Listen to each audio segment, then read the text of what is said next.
Hello and welcome to the Happy Musicians Podcast, where it's not about getting the gig, it's about enjoying it. My name's Tanner Guss, and I'm so excited to have you here today.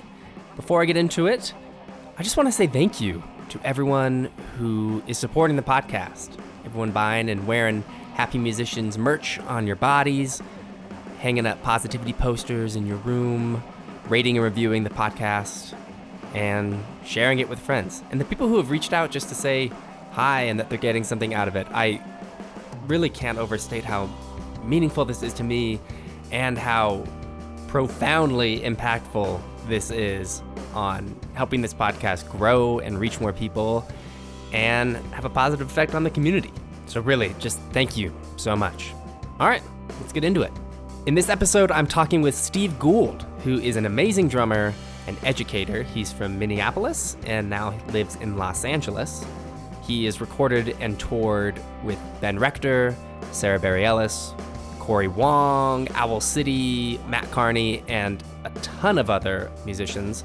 And I was introduced to him through John Raymond, who's a mentor of mine, a fantastic trumpet player. He was on episode 10 of the podcast last year.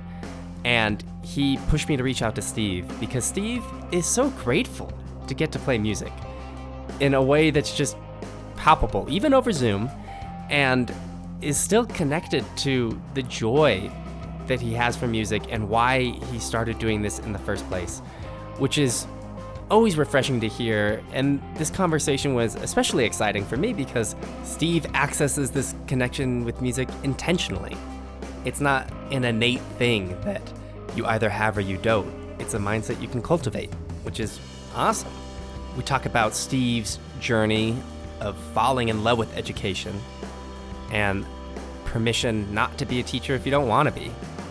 We talk about whether you have to wait to be a certain age or status or level of skill before you're allowed to feel like you belong in the music community. And we talk about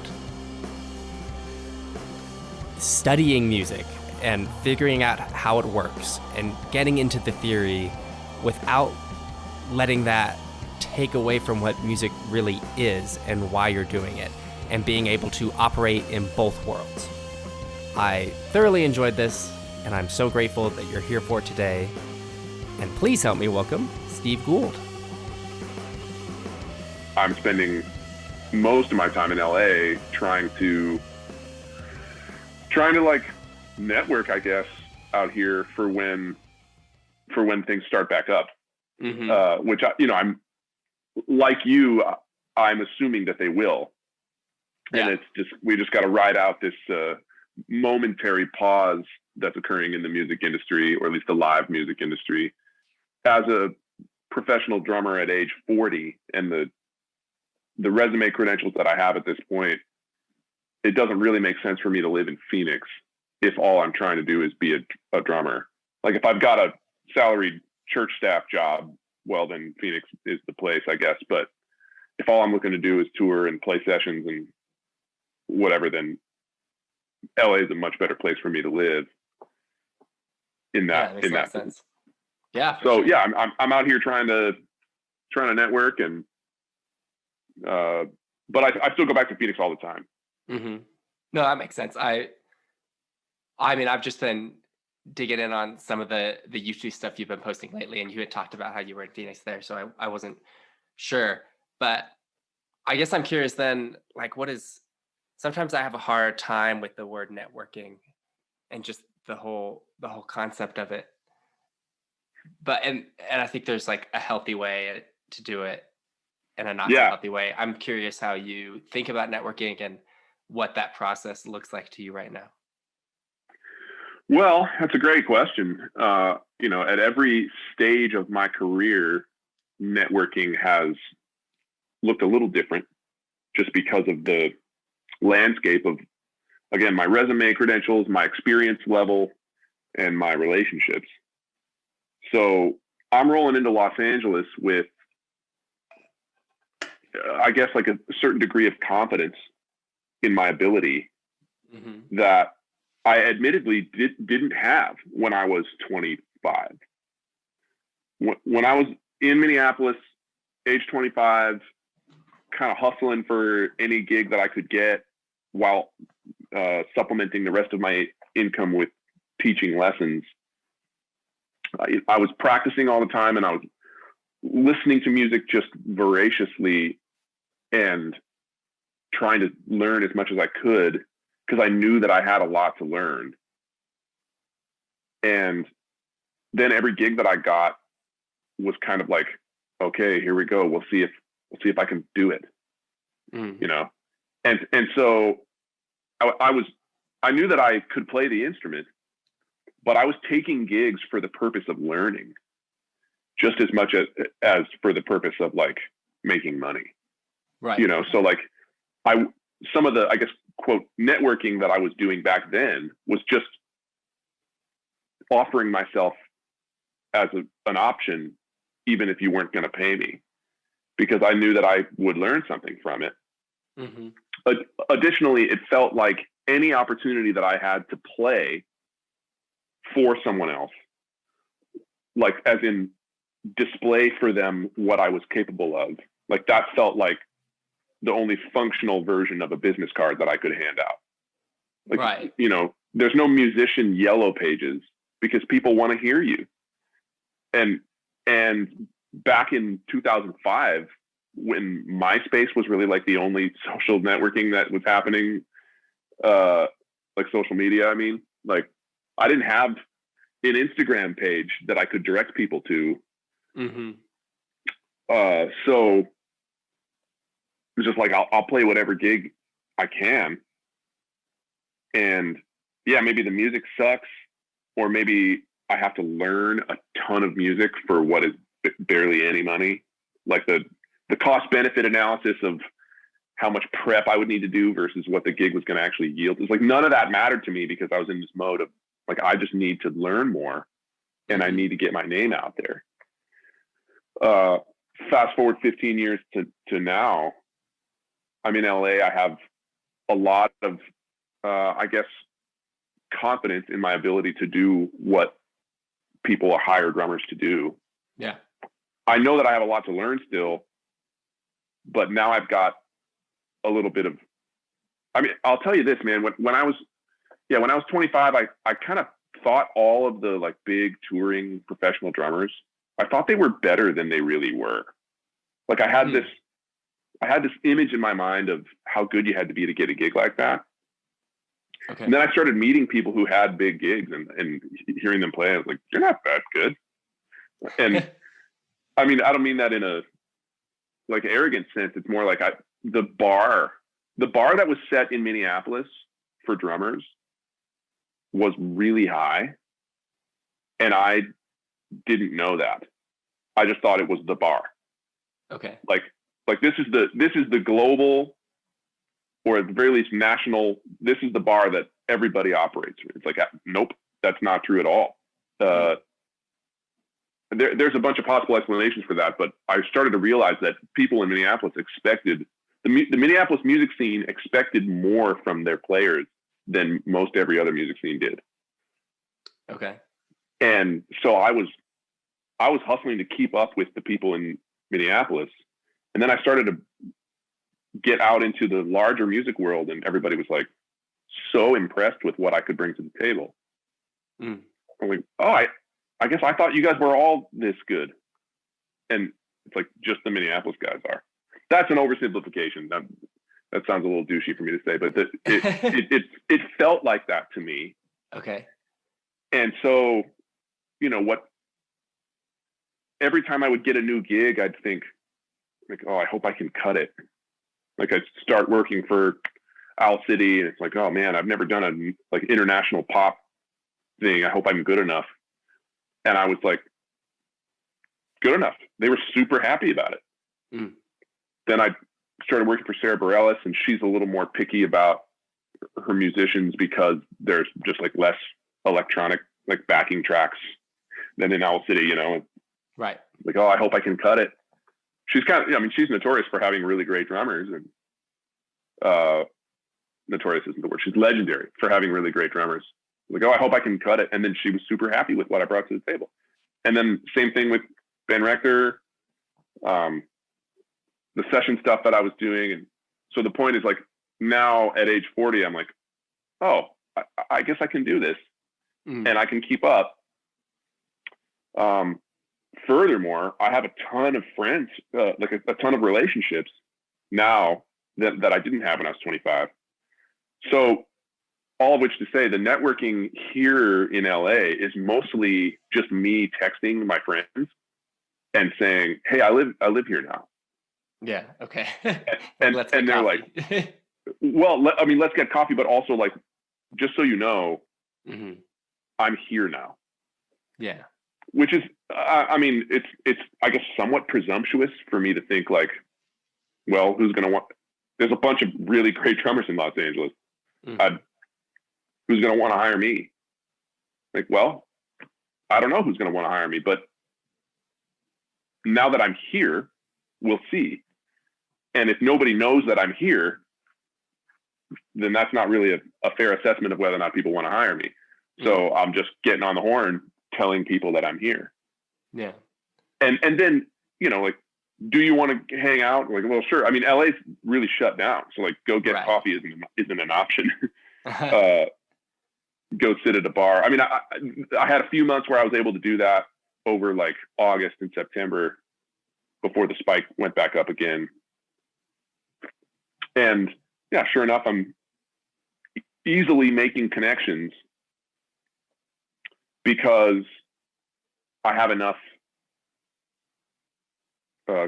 credits to my name. Like, I have enough experience.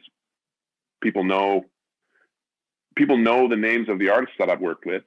And so it's easy to kind of, like, make my presence matter, as opposed to, like, when I was in my early 20s. It's like, I don't know how to, I just got to try to play with anyone and everyone all the time.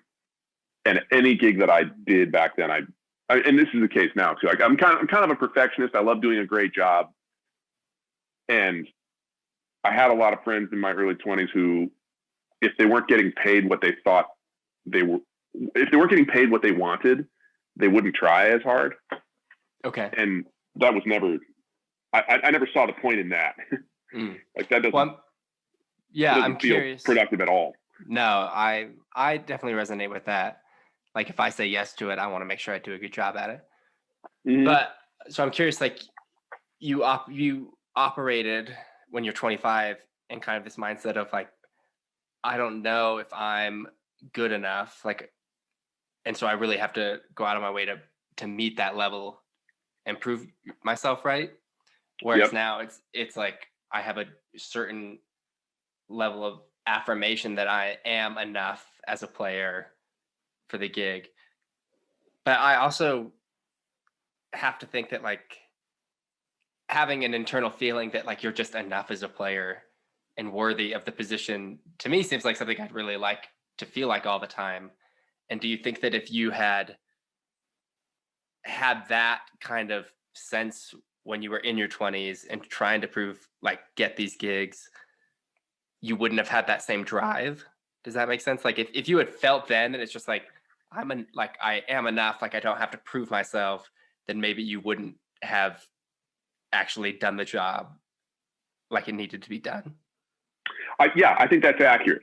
At this point, I work hard to prepare for a gig, to stay sharp as a player, you know, practicing, listening, prepping, whatever. I work hard at that stuff because I've learned that that's where greatness comes from. Like, greatness comes from hard work as opposed to innate talent. Okay. You know, like I don't think anybody is just, like, magically good. Like, you gotta earn it. And I've noticed that earning that level of skill, again, via practice and preparation and all that stuff, makes playing more fun. I want to enjoy myself. So I'm going to put in the work so that I can show up to the gig and enjoy it. That's where I'm at nowadays. But to your point, yeah, back in my early 20s, I was putting in the work because I wasn't sure that I could cut it otherwise. Like, I wanted to put my best foot forward, and I knew that my best foot forward required a lot of work. Yeah. Okay, you're helping me work through some things then, because now it's like, good. Okay, it's not just accepting on like a base level of like, you're good enough for this, but you have a learned understanding of like what it takes to get to that place, and that is accessible to anyone, and you are capable of that. It's just you do have to do this amount of work to have like this proficiency in the music that you're performing. But you can access that when you're 25, and you can access that now when you're 40. But it's these certain steps that you have to go through to access that through work and practice. Right. And what's cool, what was really interesting for me was kind of like eventually realizing that I am at the level as a player of these other guys that I look up to. Mm-hmm. Like this, I would have, people would tell me, mid 20s, late 20s, like, man, you're really great. I'm like, oh, thanks. And what I thought they meant was like, you're good for this setting. Like I was playing at my dad's church every weekend, and people from the church would be like, wow, you're really like, we can tell the difference when you're playing versus other people playing drums. Like if you're not there on a Sunday, like we can hear that it's you before we even get into the auditorium, because you just sounds, I'm like, oh, thanks. But I'm assuming that the sample size that they're working with is just like the local church. Mm-hmm. Like, so, okay, good for me that I'm good enough to make a positive impression on people at this church. I wonder if I'm good enough to make a positive impression on like this producer. Right. So I show up to the gig to do the recording with just like as sharp of a weapon as I can bring. Like just like painstakingly sharpening as much as I can in preparation for that gig. And then the producer is like, hey, good job. You did a great job. I'm really impressed. I'm like, oh, good. Okay, but he's this level of producer. I wonder if I can get that kind of response from this level of producer or whatever, right? Like the whole industry is this like food chain. And I was working as hard as I could because I didn't know at which point in the food chain I would like peak. Okay. Like, yeah, everybody here and below is happy with what I bring, but everybody up here is kind of like, you're not quite where you need to be in order to play ball. Mm. And then just what happened was slowly over time, every level that I was invited up into, I was able to deliver. And I remember it was probably around age 34. Honestly, it was when I started playing with Ben Rector, because I knew that Ben was picky about his drummers. And Sara seemed to be happy with what I was bringing to the table for her, but she's not from Nashville. And I had this kind of, I think, false, I had an inaccurate glorification of Nashville. Okay. Like all the session players in Nashville that's where the real heavyweights are. But yeah, there are some heavyweights in Nashville, but it turns out there are also some heavyweights in Austin, Texas, and Atlanta. It's not like Nashville is special in that regard. There's just more of them. But yeah, when I was 34, I thought Nashville was the only spot where I thought Nashville was the peak. Mm-hmm. And so Ben Rector, being from Nashville, asking me to come in and do a tour for him kind of last minute. And I could tell he was nervous. Like the drummer that he had been using couldn't do the tour. I'm going to do it, but I've only got a few weeks notice. And he's like losing sleep over that. Like, is this drummer going to cut it? Mm-hmm. It was a big tour. We were direct support for Need to Breathe. And I think it was maybe the biggest thing that he had done up to that point. Okay. And after the first song of the first rehearsal, like when I met these guys, shaking hands, like meeting the bass player who's now one of my good friends, and same with Cody Fry. We play one song and Ben he just goes, "Oh, Steve, I'm going to sleep so much better. Thank you for learning this music. You sound incredible. I'm really looking forward to the tour all of a sudden." Mm. And it was like, okay, wow, I can deliver. I don't know where this guy's barometer is. Like, I don't know where his expectations are. He's got Paul Maybury, Aaron Sterling playing on his records. Like, I wonder if he will be happy with me. Yeah. And when he was, it was kind of like the first time that I realized, like, oh, maybe I can do this at every level, and not worry about peaking. You know what I mean? Okay, yeah. So you're kind of, and I think we all experience this. Everyone has this internal gauge where you're trying to figure out what that person's level that you have to reach of like proficiency, or like you qualify for the job or whatever, you know? Right. And like you live under this understanding that everyone's version of the thing that you have to hit is different for every person. I think that's unequivocally true. Okay. And so did you find that, like, is there any answer for that? Because it sounds like it was very liberating for you to realize that, oh, like I'm actually meeting the level of excellence for everyone's version, right? Kind of across the board. Or maybe not everyone, but all the people you're working with seem satisfied, you know?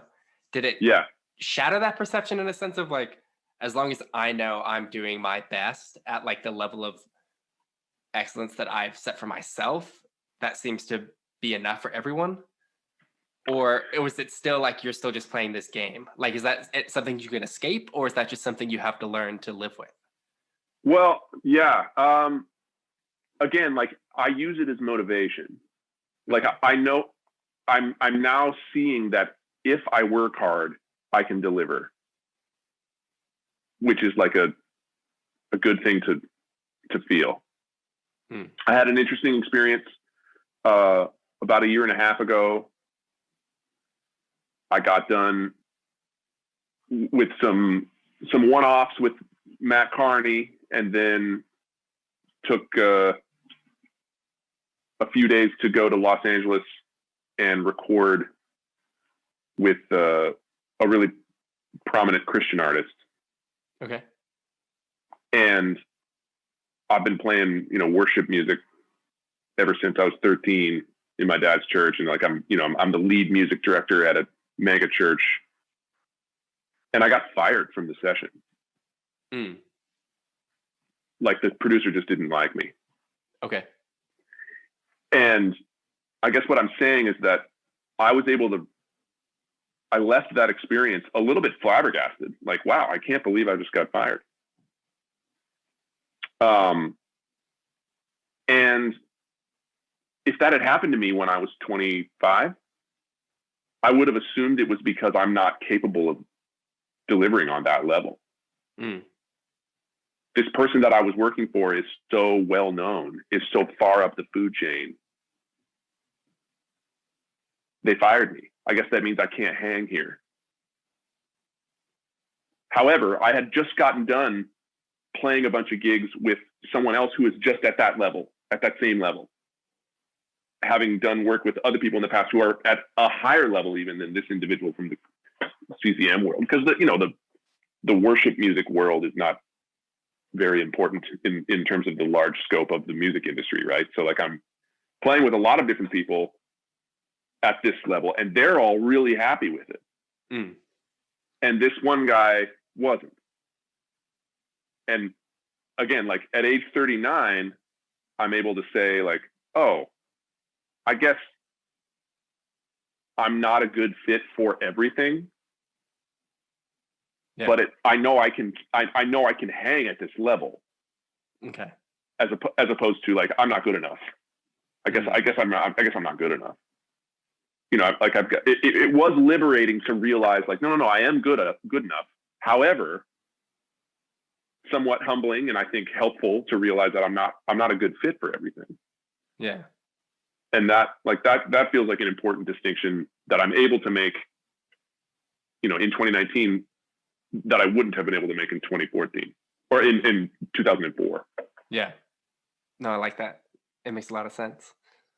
One thing I've felt like lately And this is especially because like this last week I had COVID, so my routine kind of fell apart, and I'm also giving myself a lot of credit calling my daily activities a routine even before then with in the midst of all this. But like without having an outlet to play for so long, like what I practiced was informed on bands I was in or projects I was doing and music that I was actively playing.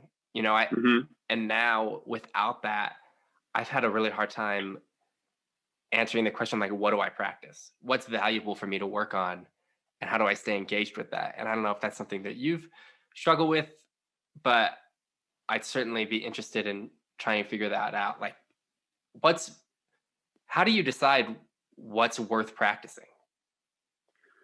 Well, that's a great question. How old are you? 23.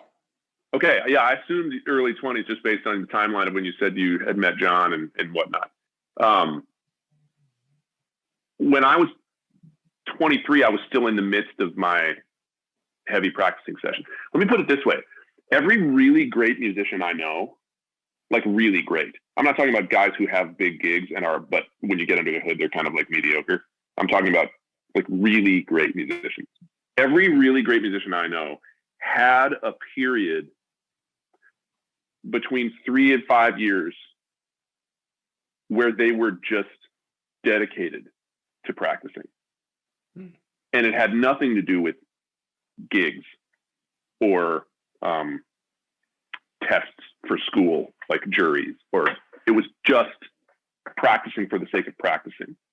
The kind of practicing that is comprehensive, where you systematically seek out all of the weak spots that exist in your relationship with the instrument and you get rid of them. And I had that period studying with Dave King. You know who that is? Mm-hmm. For sure. Legend. At the time, when I was 20, and I was 19 when I started studying with him, 1999, he was not a legend then. I mean, he was just as good of a player then as he is now. But the Bad Plus hadn't formed yet. Mm-hmm. And he hadn't had any like Modern Drummer magazine cover articles or anything like, he hadn't done Rational Funk. Rational Funk, yeah.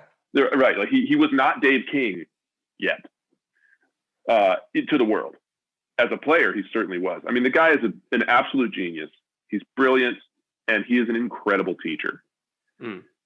And he basically took me through, it was about 3 years of me practicing like 4 hours a day in order to get the stuff done that he wanted me to have done by the next lesson. Mm-hmm. And so to answer your question, at that point, it was him telling me what I needed to practice. That's I think the role of a good teacher. Okay, do this next, because you're gonna need that tool in your toolbox. So do this, and that will give you the tool, as opposed to, okay, I got to learn this song because I got a gig this weekend. Like that's the kind of practicing that I do now, is me just like charting out tunes and then sometimes sitting down and running through. I do a lot of music listening nowadays, but that's because I'm on the other side of that 3 to 5 year intensive, comprehensive period. Mm-hmm. And what I'm saying is every great musician that I know had that period at some point. In fact, most of them have it around the same time. It's like the coming of age, early 20s period. Well, good. I mean, I'm in the area. I mean, and obviously like at school, I studied with Steve Houghton and did like a tremendous amount of practice while in that program. And I certainly worked a lot in New Orleans, but I was also like gigging several nights a week. And a lot of it was like on the scene practice and right. Study, immersive, just going to shows and learning that way. Mm-hmm. And so when you say, I guess I'm still curious, like I find myself too often now I'm in the room and I am playing for a good amount of time, but it's not necessarily like constructive, and it's mostly just keeping up on the instrument and keeping my hands in shape. Yeah. But it's hard to like find the focus and also the clarity and like what is worth putting my time into, and how do I know when like I'm actually doing that? Okay, so I want to try to be really really sensitive with my words here. I don't know Steve Houghton as a teacher. I know him as a player. One thing that I know about great players is that they're not all great teachers. And when I say I had a great teacher in Dave King, I'm saying like the guy might be the GOAT when it comes to teaching drums, because he taught me how to look. It's kind of like give a man a fish versus teach a man to fish. Like he showed me how to teach myself. Okay. And so now on the other side of that, I'm never running into, I wonder what I should practice in order to like move the ball down the field. I get what you're saying as far as like practicing certain things in order to like stay sharp. But how do I actually play offense? How do I expand my relationship to the instrument? Right. That was something that Dave, again, over the course of the years that I studied with him, he kind of showed me that part too. Or maybe a better way to say it is that I just kind of picked that up from him. And it's probably also worth noting that I have been a teacher this whole time myself. So I have the option of seeing how various exercises bounce off of all of my students. At this point, all of my students, like that's kind of been the main thing I've been doing for money this past 6 months is teaching Zoom lessons. And I think I've got 40 students or so, 35, 40. And most of them are guys like you, like good drummers already who are looking for guidance on how to get to the next thing. Yeah. And for whatever reason, well, I won't say that. I think my time with Dave King helped me know how to do that part. Like in addition to going through the comprehensive thing myself, afterwards, like what else can I do? So like at this point, my curriculum that I use with all of these students that I have is 40% Dave King stuff and 60% stuff that I developed on my own after studying with Dave via practicing it myself and realizing how helpful it was.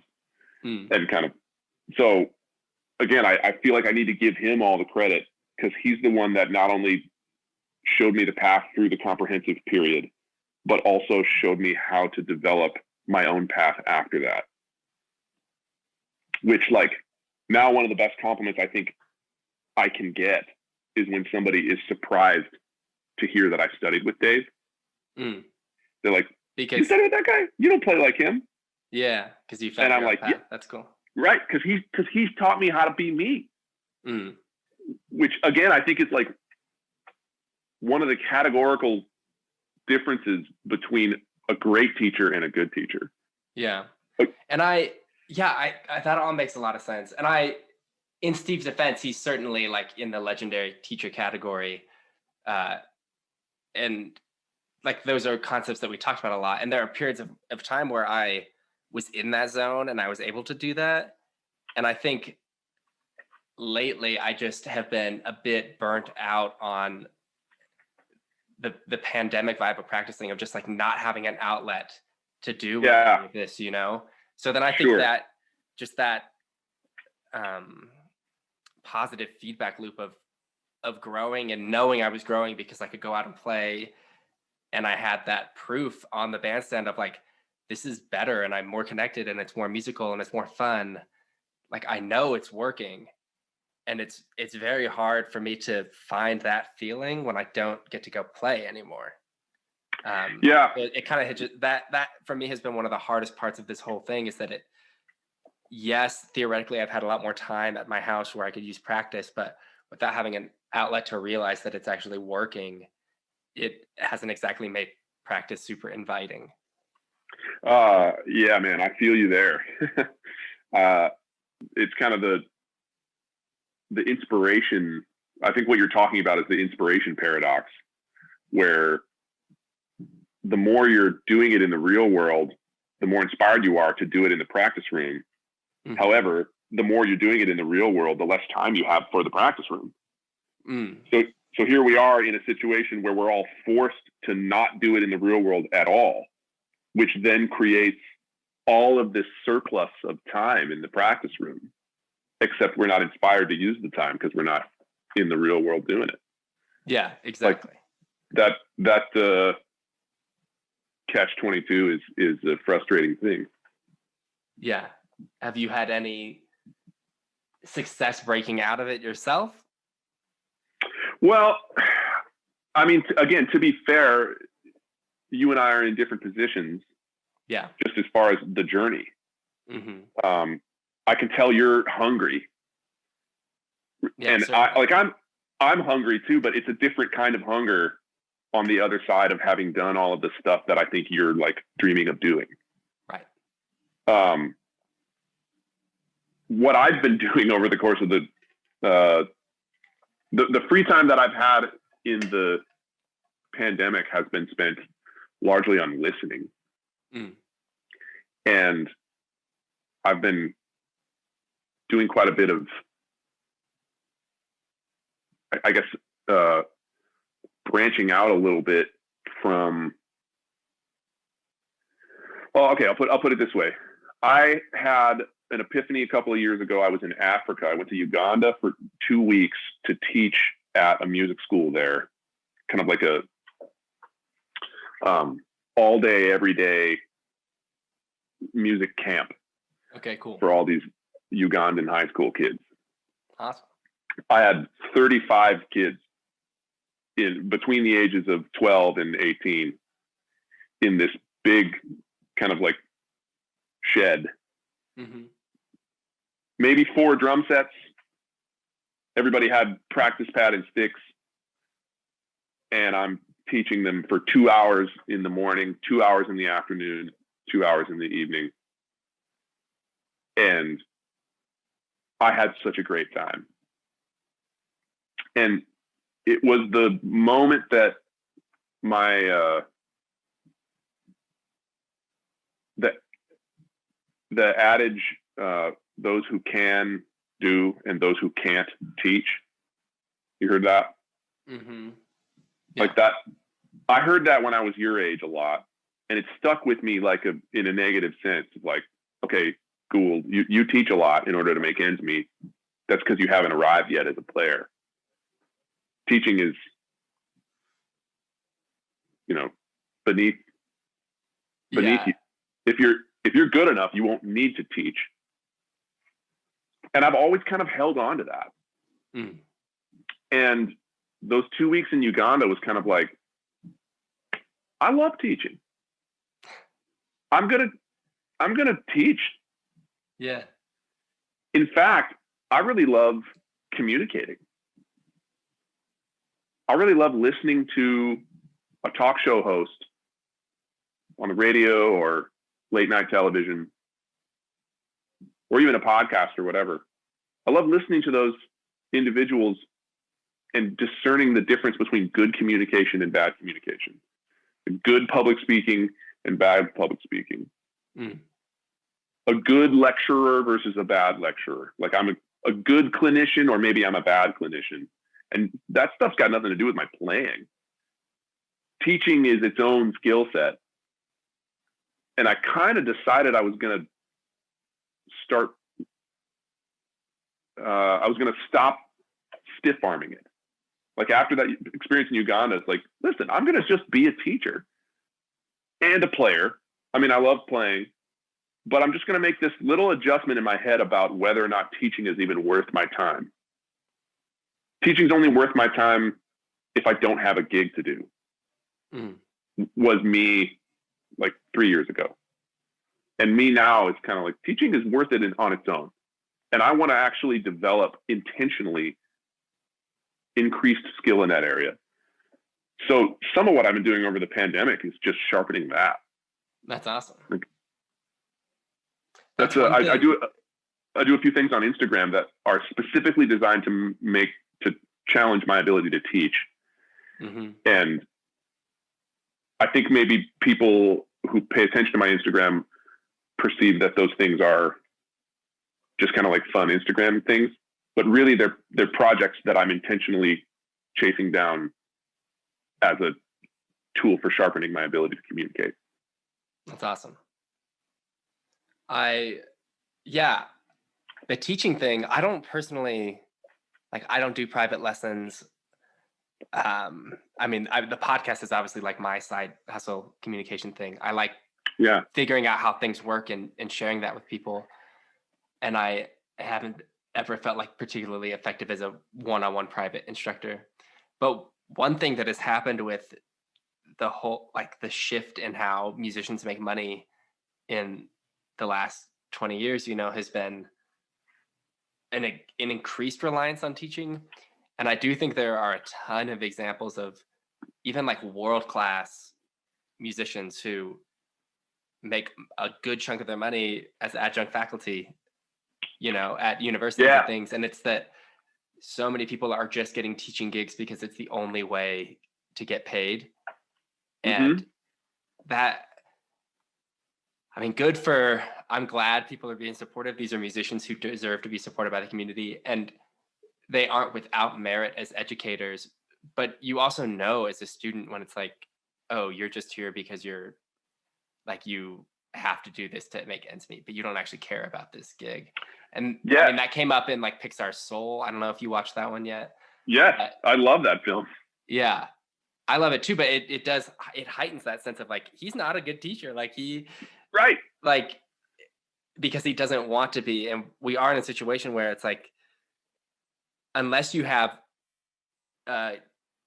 certain skills like recording or something, you pretty much, most people have a second income source outside of just performing, Mm-hmm. And a lot of times that's teaching. And it's, maybe I just think it should be normalized that you don't have to be a teacher if you don't want to be, Oh, listen, I think that is normalized.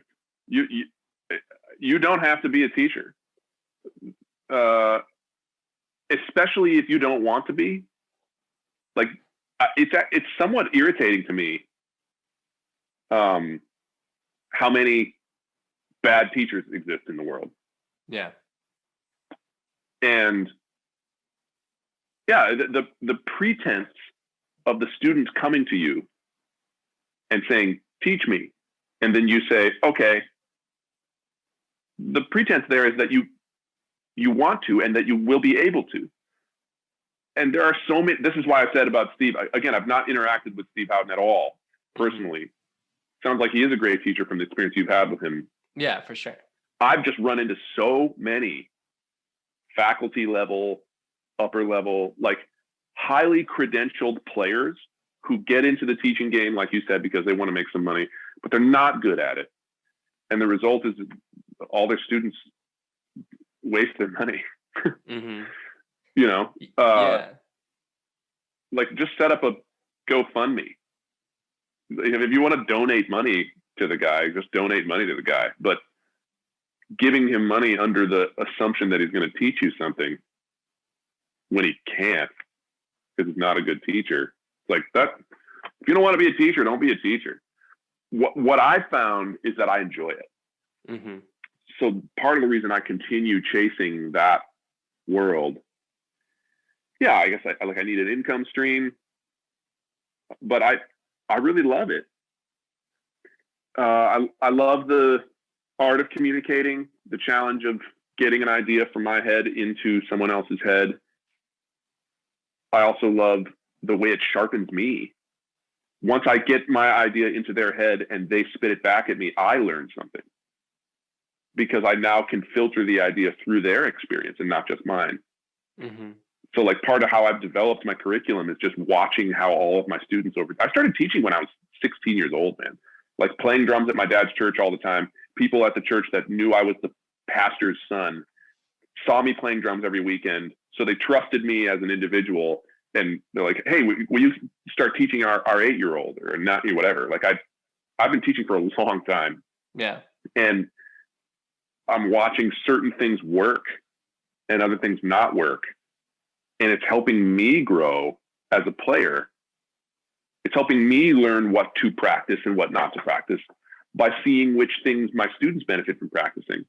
And it's, I think the whole thing is exciting.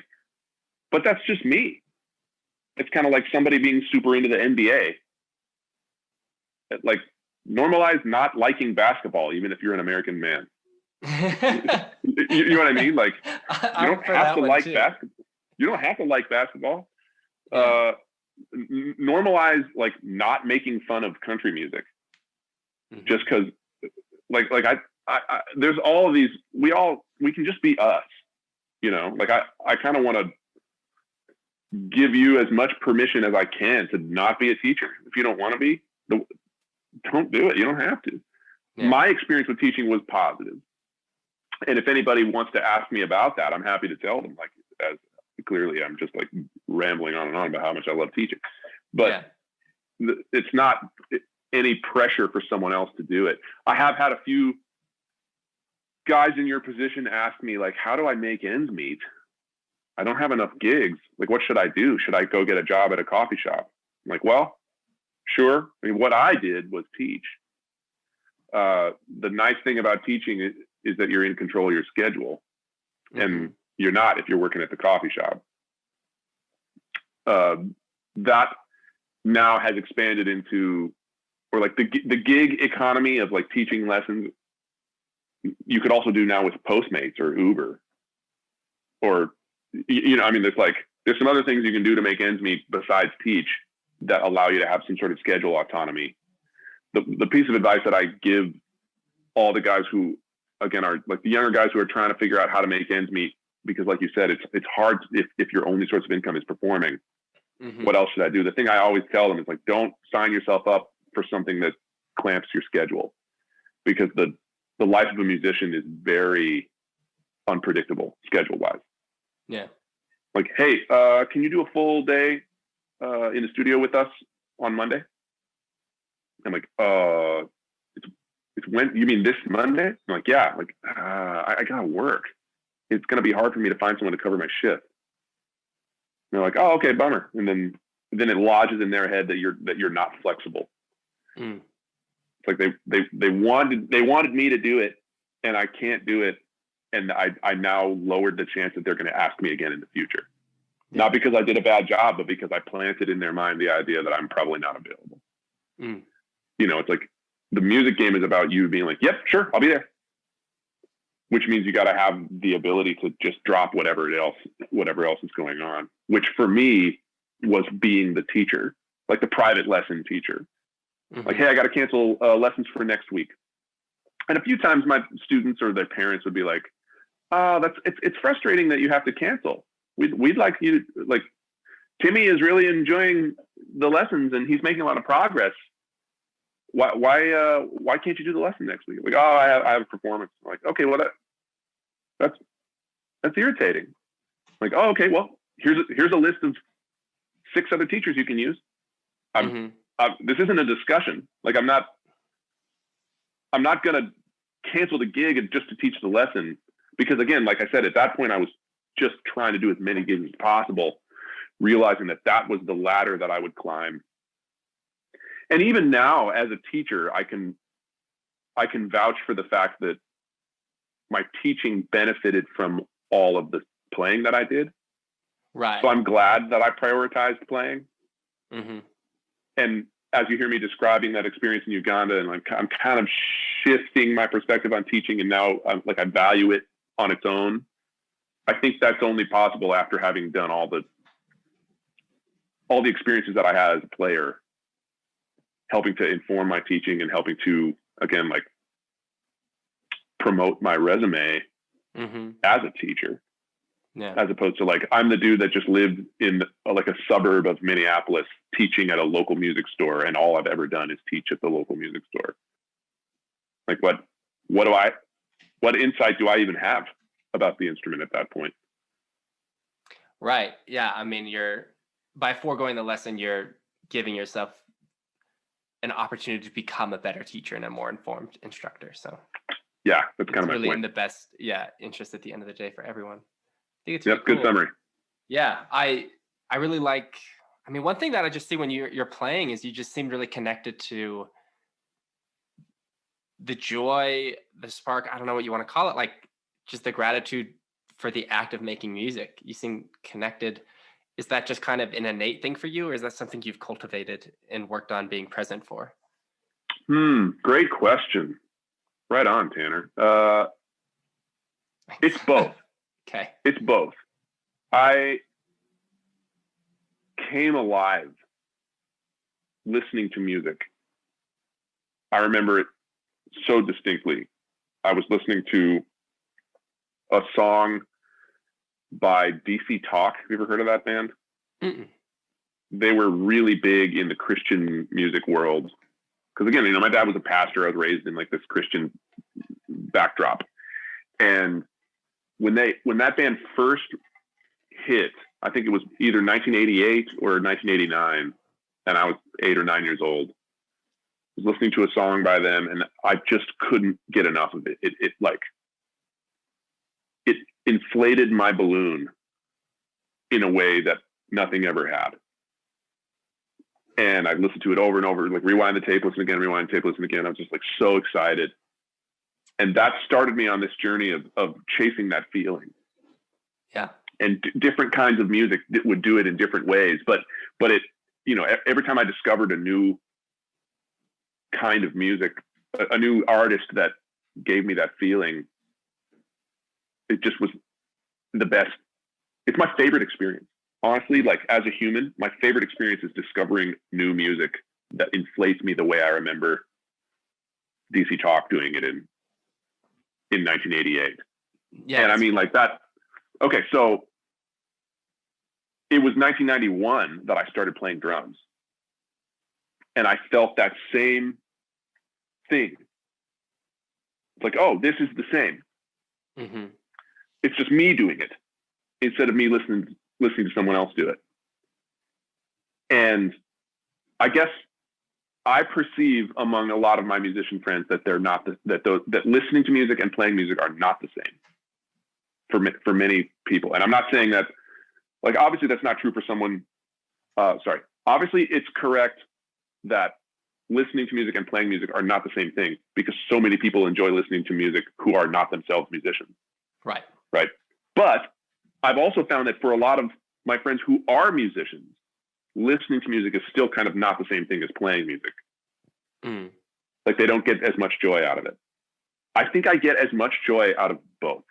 Like playing and listening are just the same thing to me. Do you think there's a certain like way that you approach both of those? I don't know, like a holistic way that you experience it that makes that the case? Like, can you put your finger on why that is? Because that sounds really awesome. Yeah, I mean, I think so. I do a class with a lot of my students on listening, Mm-hmm. and without launching into an hour-long class for you right now, I'll just summarize by saying like the left brain and the right brain, just from the neurological aspect. Left brain is data, like mechanics, logistics. Okay. Right brain is feelings, expression, emotion, sensation. Yeah. Okay. I think the right brain aspect of music is why people like music. That's like, people don't enjoy listening to music because of the data. It's because of what it makes them feel. And you don't need to be a musician to feel it. You need only be a human and awake. Yeah. Like watching my children in their infant stages experience music and having it impact them, or watching my mother, who's 72 years old and not a musician, like watching it impact her. It's like, I think music's function in our society is a right brain thing. Yeah. But playing music, the task of figuring out how to play music is absolutely a left brain thing, especially initially. Mm-hmm. Like you've got to learn all of these mechanics and logistics. You got to figure out all of this numbers. It's like the whole thing becomes very, regimented and charted and sequenced. Yeah, very theoretical. I think that's awesome. And I try to think about it like you have to go to this left brain place to figure out how to recreate it for yourself. Mm-hmm. But then if you can zoom out and look big picture, those like the left brain theoretical things are these little elements that still create this big right brain emotion thing. And if you can learn to like feel in yourself on the right side, you can access those like without being stuck in them. That is exactly it. You can teach the class now. The left brain task in learning an instrument is so daunting and it's so significant that it's almost a gravitational pull to get stuck there. Yeah. And then as musicians develop, they just stay on that left brain side. And that's like not the reason anyone likes music. Mm-mm. So, well, like it is, but it's like if I've been reading a lot of like science books lately, and it's like trying to talk about a topic and you go and you give them the equation, and an everyday person's like, that's not what I meant when I asked what gravity was. Like, this does nothing for me.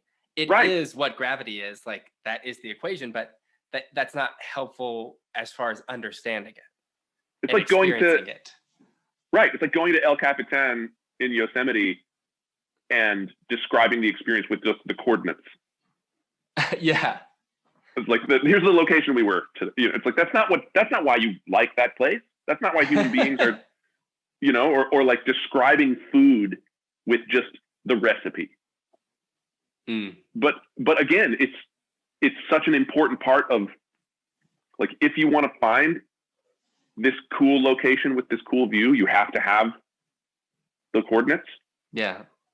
And if you want to create this meal for people, you have to have the recipe. So we as musicians, we become necessarily attached.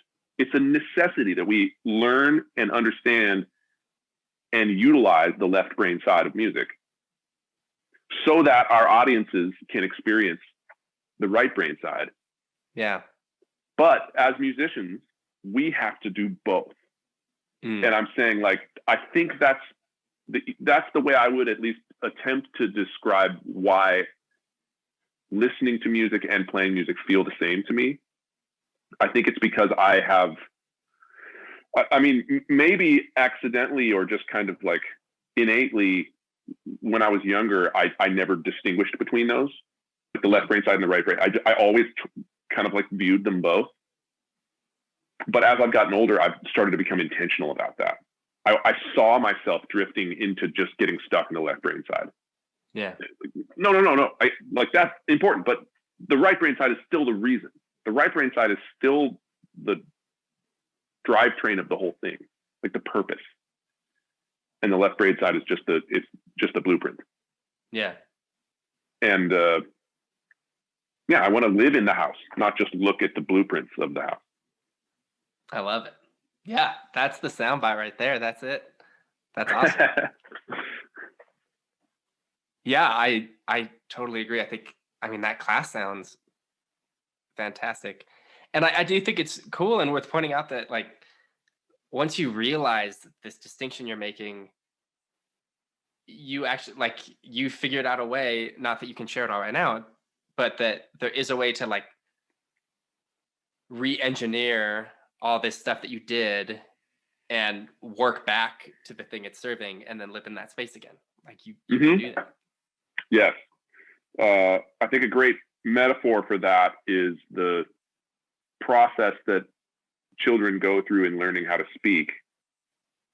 It's a very complex series of movements that we're making with our mouths.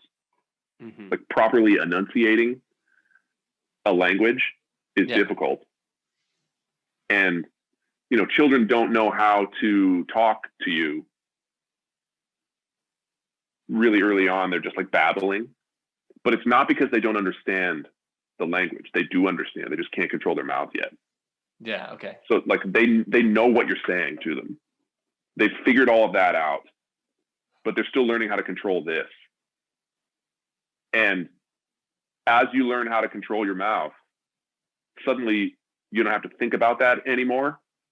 And now you can just engage in the speaking. But imagine if when you spoke to me, you had to think about how to move your mouth. It would really get in the way of your ability to convey a thought. Yeah. And I think the same thing is true with the mechanics of the instrument. And like that was one of the shell shock like bombs that Dave dropped on me as a teacher. Like we are gonna carefully and systematically work through all of these rudiments.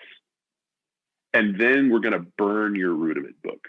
And I don't want you to ever think about them again. Like rudiments don't matter. They're not important. They're just a tool. Yeah.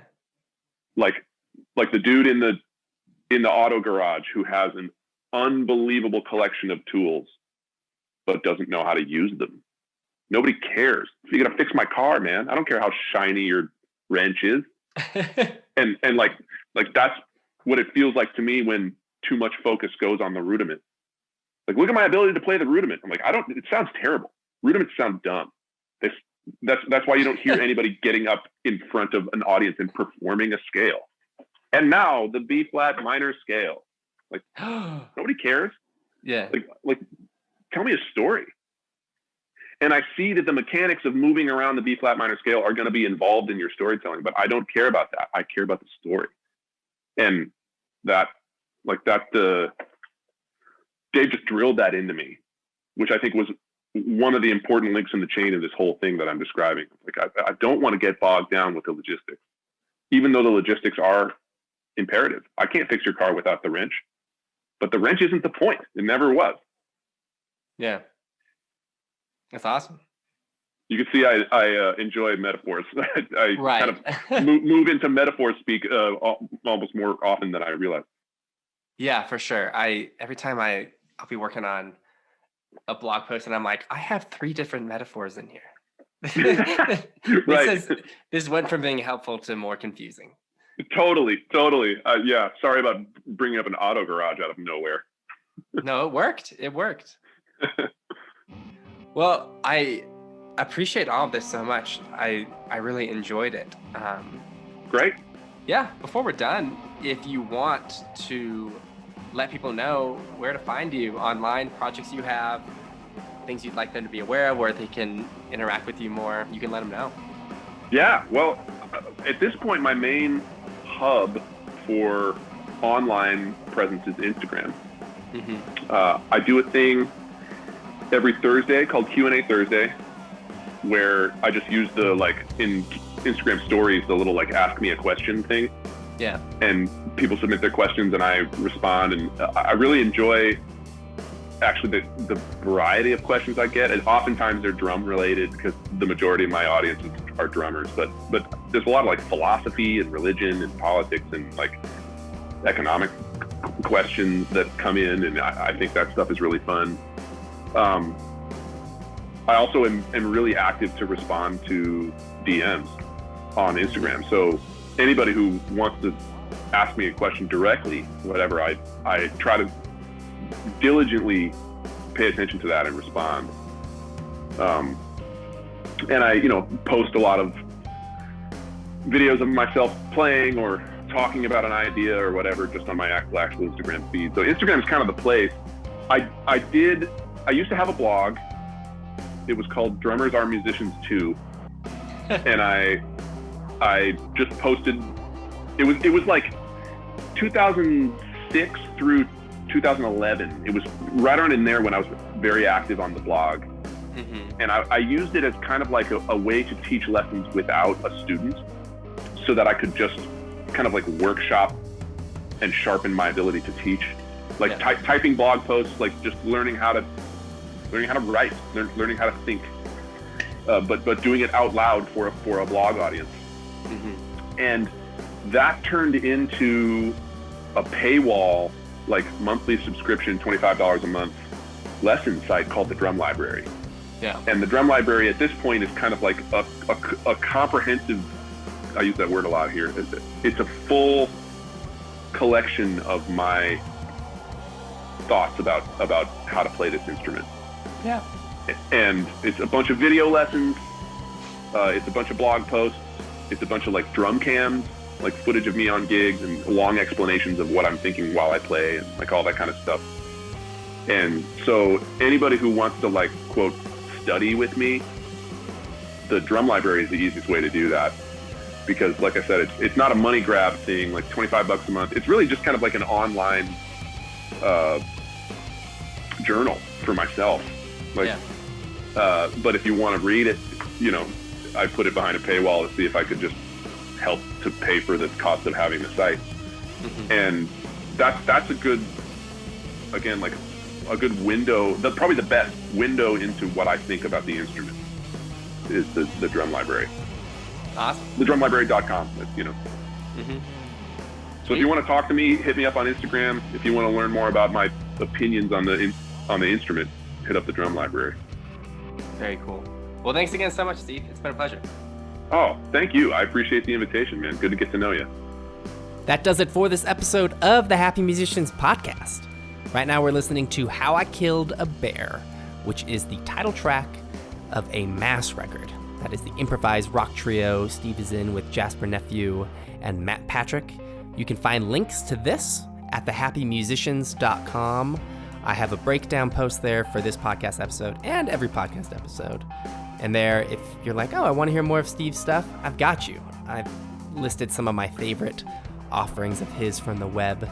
Also on the website is a blog with targeted essays about the issues and topics that come up in this podcast. There's a merch store with hoodies, t-shirts, and practice field mugs and positivity posters. They're really cute and comfortable, and it's a fantastic way to not only support the podcast and make it possible for me to keep doing this, but also to bring a reminder for positivity into your life. Thank you so much for spending your time and your attention with me today. I hope you found value in it, and if you did, please do me a huge favor and share it with someone. Send it in a text or leave a rating and review on Apple Podcasts. Somehow through algorithm magic, that is wildly helpful for me. You can also follow me on social media at The Happy Musicians and reach out, shoot me a DM. Let's talk. Thanks for everything. I'm so grateful to have you as part of this, and I hope you'll join me again next week. Until then, stay happy.